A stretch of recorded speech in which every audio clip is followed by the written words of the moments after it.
Aloha friends, do not be alarmed. I had what do you call it? A chemical peel on my face, so it's red. But I am so excited. I want to show you how to make carnivore beef Wellington because I have a venison loin, because you know I bow hunt. So I got a venison loin that I'm gonna make carnivore beef Wellington with, and you're gonna want to make this too.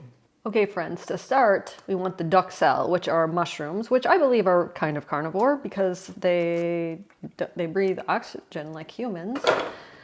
And yeah, they release carbon dioxide and I don't know, all the things. So we are going to, instead of chopping them with a knife, I'm putting them into this large food processor and I'm going to dice them up that way because it's way easier. I am a cheater cook and I am okay with admitting that. Anybody else? I don't mind. So here we go. So once they're nice and chopped, we are going to saute them in some butter and we'll get going on that. All right, now that it's nice and chopped fine, I'm gonna add some butter to the pan and we're gonna saute the mushrooms in that. So get all that in there. And there might be bigger and smaller pieces. Again, I'm not a perfect cook. I'm just a cheater cook. So I don't really mind. Either way, it's gonna taste great. But ideally, they're gonna be all the same size so they cook evenly, right? And I use this giant cast iron skillet for a lot of things because I absolutely love it. I love how hot I can get it. It does a nice sear. So now I'm gonna season this with, we have our Redmond real salt. You could do pepper if you want to. I'm just gonna keep it kind of basic. And then we'll saute this up. And then we'll add the garlic. Not right away because I don't want to burn the garlic. So I'll speed this up for you guys. Okay, my friends, now I'm going to turn the heat down to low and the cast iron will stay hot for quite some time. What I'm gonna do is I have 2 garlic cloves and I'm gonna be a cheater cook and use a garlic press. I mean, Julia Child used a garlic press, why not, right? I know Anthony Bourdain always would make fun of people for that, but go ahead and make fun of me. So 1 and 2. Again, if you're completely carnivore, you don't have to use these, it's fine. But get that out of there. And then I don't have fresh thyme leaves, but I have dried thyme. So if you have fresh, do 1 sprig. If you're doing dry, do about, I don't know, a teaspoon or so in there. And now we're gonna just let this keep sauteing until the garlic cooks. And we're gonna get our beef ready. So let's hop back over to the other side.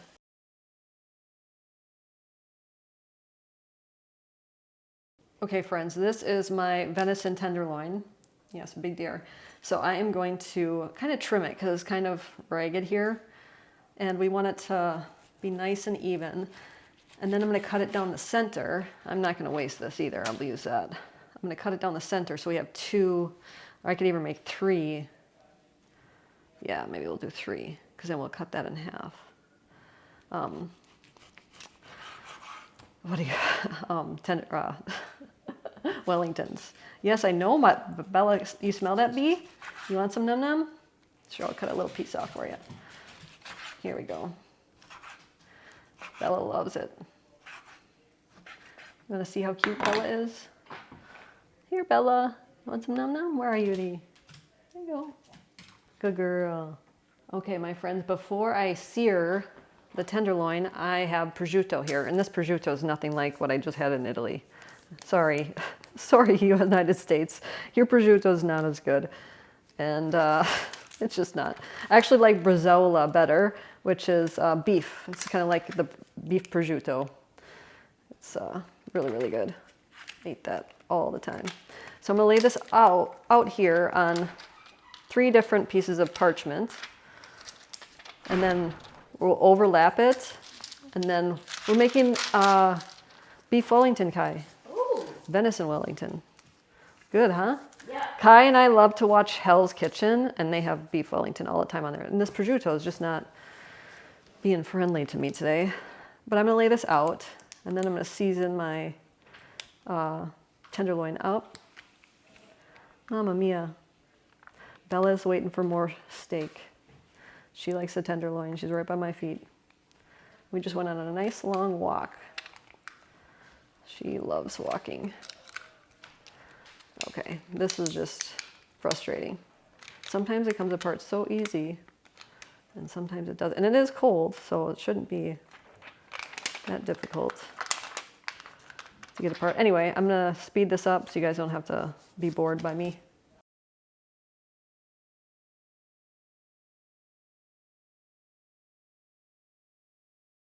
Okay friends, I set the duxelle aside in this pan, and I'm going to turn this to get it nice and hot. Now you could use butter, but I'm going to use this Wagyu tallow, which I love it. I get it by the gallon every, that was just some tallow, every month on my Amazon deliveries. So I'm just going to season. You can season this with pepper too if you want to. We usually just use salt, just easier and more carnivore. So get all the sides. And do you know why I love Redmond real salt? Because it's from the ancient seas of Utah where there's no microplastics. So boom. There we go. That's going to be a tougher piece, I can tell that right now. So then once this gets hot, then I'll add the fat to it. It's not quite there yet, but I don't want you guys to have to wait. We'll get that in there, and we're gonna just sear all the sides. There.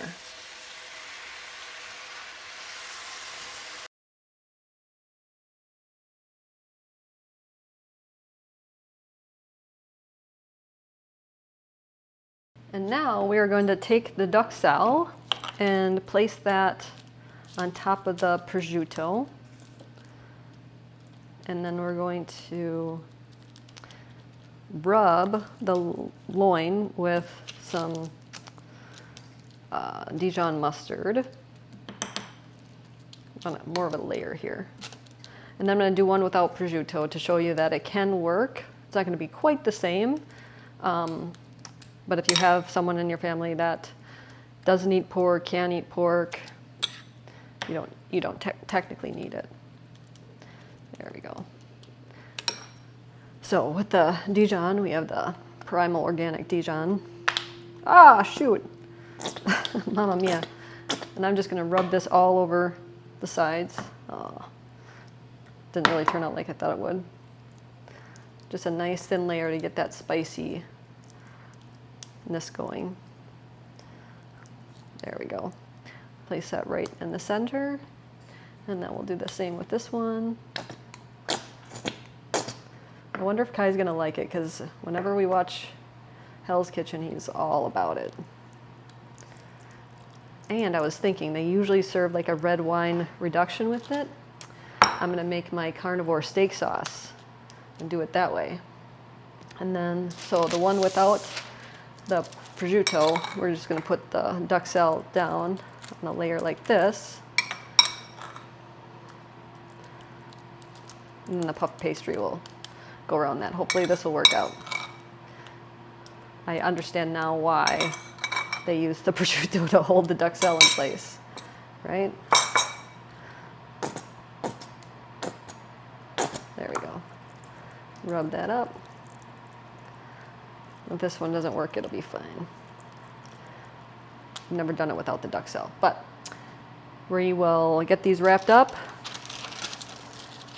And you want them to be like tightly rolled, kind of like a candy.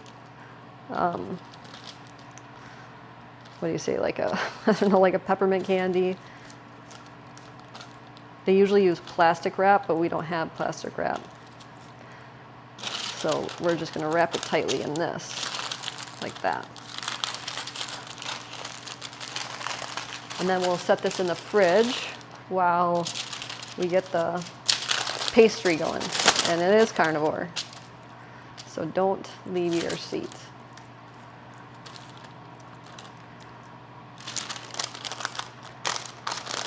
Yeah, this one's gonna be a little tough without it.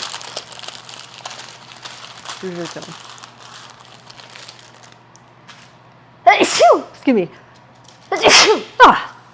Sorry about that. And I wish I would have made got more prosciutto because it's barely fitting over here. That's okay.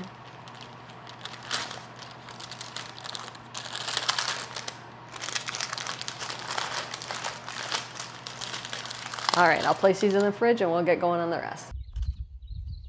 Aloha friends, are you a carnivore like our carnivore friend over here? Well, if you are, or if you just started out, you might notice that you have low energy, even low moods, heavy legs walking upstairs.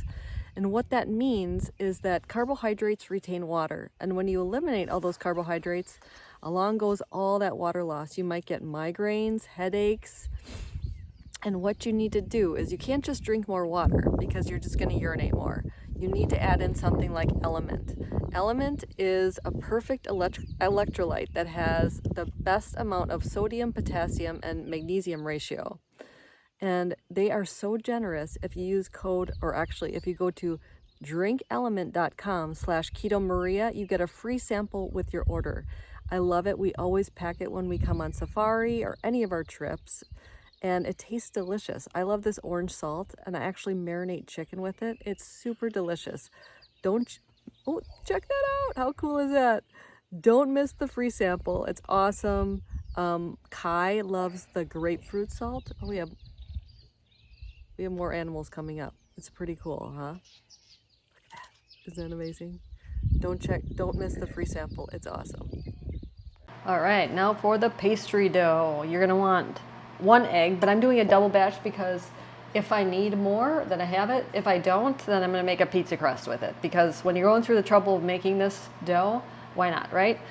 So if you're making 1 batch, 3/4 of a cup of shredded mozzarella and 2 ounces of cream cheese. Now I'm going to heat this up until everything's nice and melted, and I'll catch you back. Okay, so now it's nice and melted, and I'm just gonna use a spatula. Some people use like a hand mixer, but I find that to be just a little too clumsy. It works really well to just keep folding and folding and folding the cream cheese into the mozzarella. And then once it's well incorporated, we're gonna add the other 2 ingredients. And I know this is like the fathead idea, but instead of almond flour, I have been using pork rinds, pork dust for a couple decades. So we're gonna use that instead. And since I'm doing a double batch, if you're doing 1 batch, it's 3/4 of a cup, but I'm doubling that, so I'm doing 1.5. Oh. And you could they have other flavors too. Porking Good has other flavors that you could use with this. Mamma mia, there we go. And yeah, they're not sponsoring it, but I just love it. I have it all the time for things. Works great as a coating. So I'm gonna work this in here, and then once that's worked in, we'll add the eggs last. So just put a little elbow grease in there. But then like sometimes guys like, oh, my arm's tired if I have them do this. And I'm like, could you imagine Julia Child to whip whipping cream or to whip egg whites?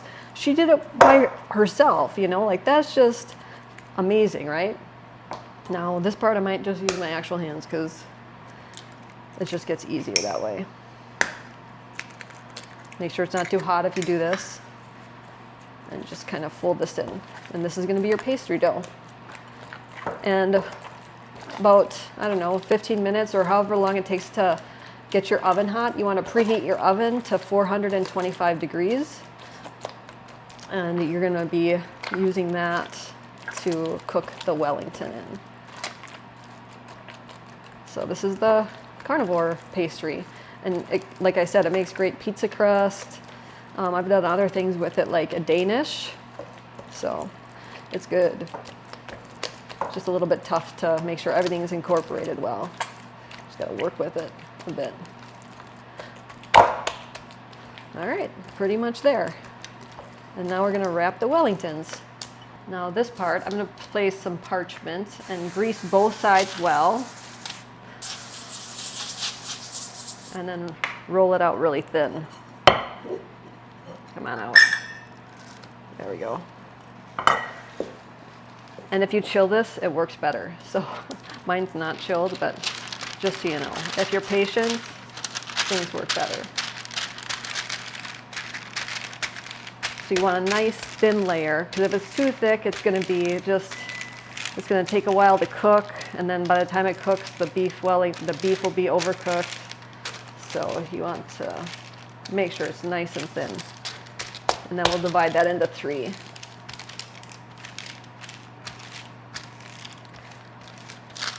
See? Works pretty well.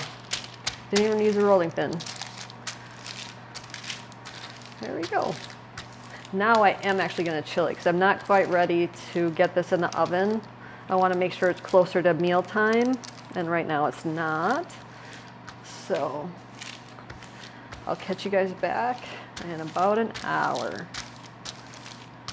Actually, while everything chills, I'm going to show you how to make the carnivore steak sauce. It's my most popular video because it's so delicious and easy. We're going to make a double batch, so we're going to use a cup of salted butter. Salted butter just browns better. So we're going to start with that, and then we're going to brown butter. Now, if you've never browned butter, pay attention because it is a thing of magic. It really is delicious. And you're going to want to have like a whisk nearby or a big spoon to stir it up. And I'm going to actually zoom you guys in on here because it's really cool how this happens. I will speed this up, but just watch how it foams.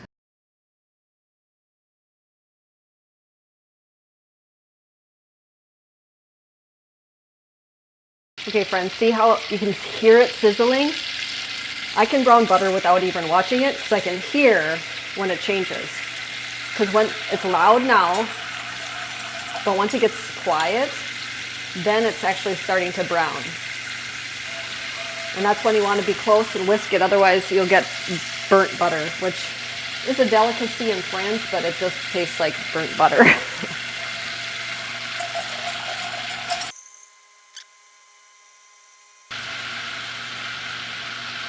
Okay. See how it's getting quieter? And quieter.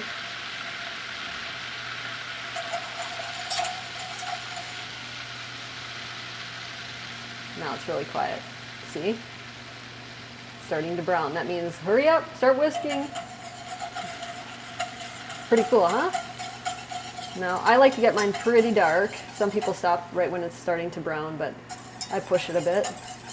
Because the darker it gets, the more caramely it will taste.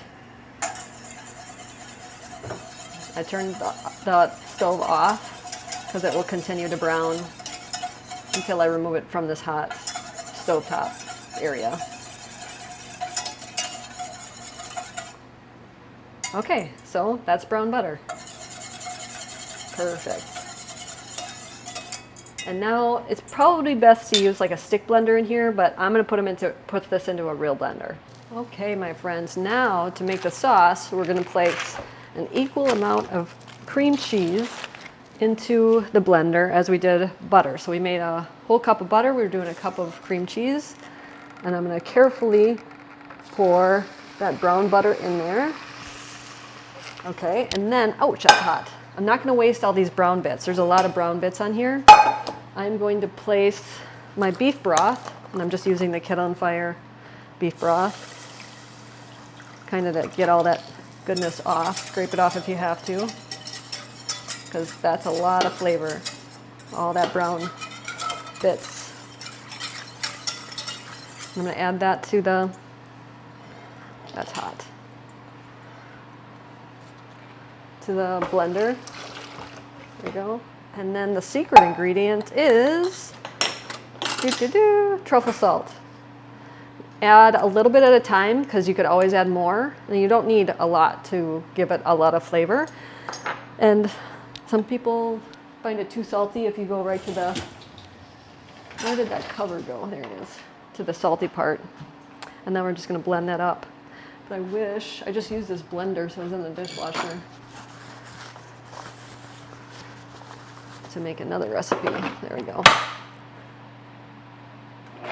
Now, but know that it will thicken up a lot as it cools, because when it, butter is liquid, it's going to be runny. So just know that it's going to thicken quite a bit up. But I have the full measurements on that YouTube video, or the link below. Seriously, the best steak sauce ever. And now it's time to wrap the Wellingtons. So I'm just going to gently unwrap them from the duck cell mixture and place, is that big enough? Maybe.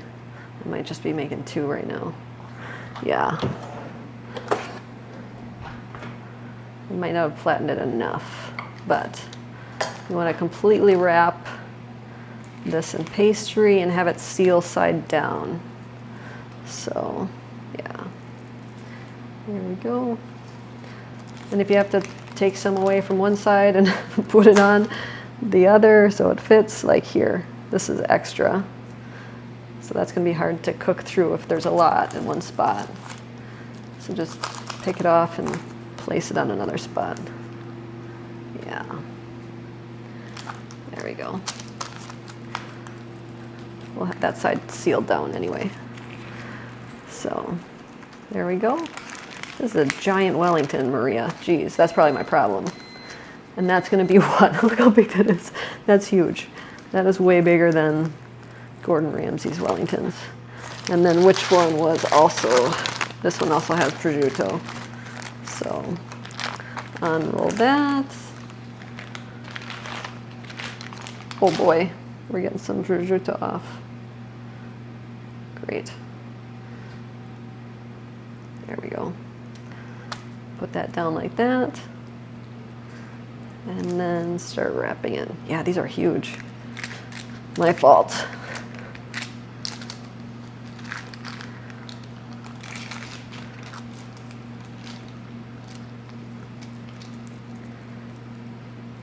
Pretty forgiving dough though. If you do have a breakage, just seal it right now. We'll seal this and then we're going to get this into the oven for about 45 minutes. And we'll catch you back once it's done cooking. You can even try to make some designs if you want to. That. Yum. Of the Watch Hell's Kitchen while we're eating this. Yum. So it has been in the oven for about 20 minutes, and as you can see, I might tent it after a little bit because I don't want to get too dark. And here it is. Check that out. That crust is perfect. Carnivore beef Wellington. All right, Kai, we got Hell's Kitchen. I don't know how proud Gordon Ramsay would be of me. I'm gonna slice this in half.